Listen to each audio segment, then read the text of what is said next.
Hello everyone, it's DA here. Hope you guys are doing great. Hope you are doing amazing.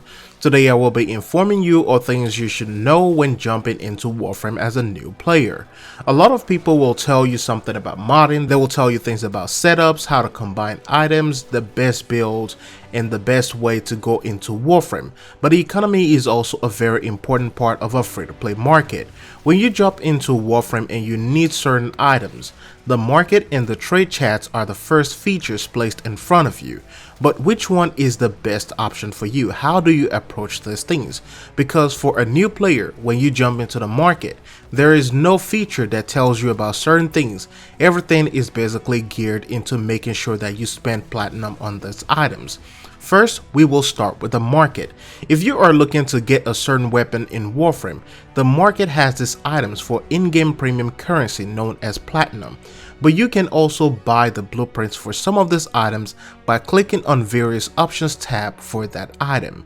Even if you rush the item build in the foundry, it is still going to be cheaper than what it will be if you actually buy the whole item in the market. And once you reach Mastery Rank 2, this means you will gain access to the clan's dojo, and of course you will gain access to the trade chat feature as well. This is where things get a little bit tricky. These clans have laboratories with resources dedicated to most factions within the game, and these laboratories are going to be your access to certain things such as weapons, blueprints, warframes, swords, guns, and even Archwing items. So this way you don't have to spend your in-game premium currency in the market. You can go into the dojo, get the blueprints, craft it in your foundry, and you will be good to go. There is no reason for you to spend that premium currency in the market after all, except for certain cosmetic items that cannot be built.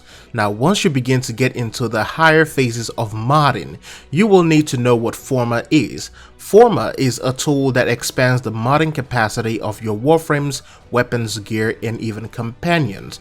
Now, if you must know, Forma in the market is set for 20 plats. However, there's also a feature that gives you 3 Forma for a variable price. This will give you more for your money instead of buying one after the other. So this is also a lot cheaper. However, you can get Forma also without buying it from the market. This is where the relic system comes in. Relics are what you get from missions when you go into defense, survival, or any type of mission. These relics can then be taken into feature missions and they're unlocked. And when you look at this, you will have different relics that have a chance of dropping a Forma blueprint. This is actually a great thing because once you get that Forma blueprint, you can download the Warframe app and keep on building the Forma anytime you want. And this is also a great way to save money instead of spending plats in the market. Next thing we're going to look at is going to be the trade chat system. Granted, there are several measures to counter predatory practices within the trade chat, but not knowing the value of items will be your worst. And that is why I'm here, so here is what you need to know. Personally, I would say that you shouldn't even approach the trade chat till you are Mastery Rank 10 or above.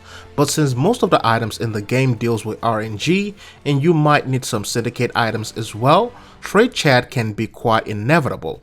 You should never spend more than 10 plats on a syndicate mod. Almost everything in the game can be farmed, and some people will even give you items for free depending on who you encounter. Going to the trade chat is like an auction / pawn shop. You let the seller give you the price, you give your own price as well, and you do a back and forth exchange. Then you mark it down until you both reach a common goal. Don't just pump out a price to the people selling. This also will show a sign of you being gullible. You have to be very careful about that.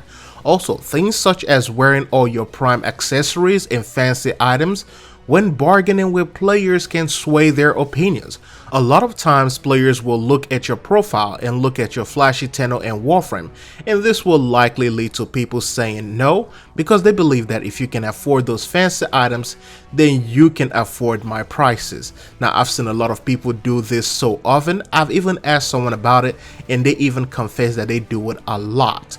The trade chat is a learn as you go experience. There are various tools on the internet, different websites that will give you an idea of the values of items. Also, don't forget to ask your friends and even your clanmates about the value and the prices of this item. The region chat is a great resource, even though people always talk over each other, but chances are you will have that one person that will give you the answer to your questions. Remember, almost everything in the game can be farmed. Since you will be reaching Mastery Rank 2 within 2 to 3 days, it is important that you know that clans and relic farming are some of the best ways to make platinum and acquire weapons, warframes, and other items in the game. Stay away from the market as much as you can until you get a good understanding of how it works. Study the trade chat before diving into it, because that can also have its vultures. But anyways, I hope this video helps. Thanks for watching. Hope you find it informative. I'll see you in the next one.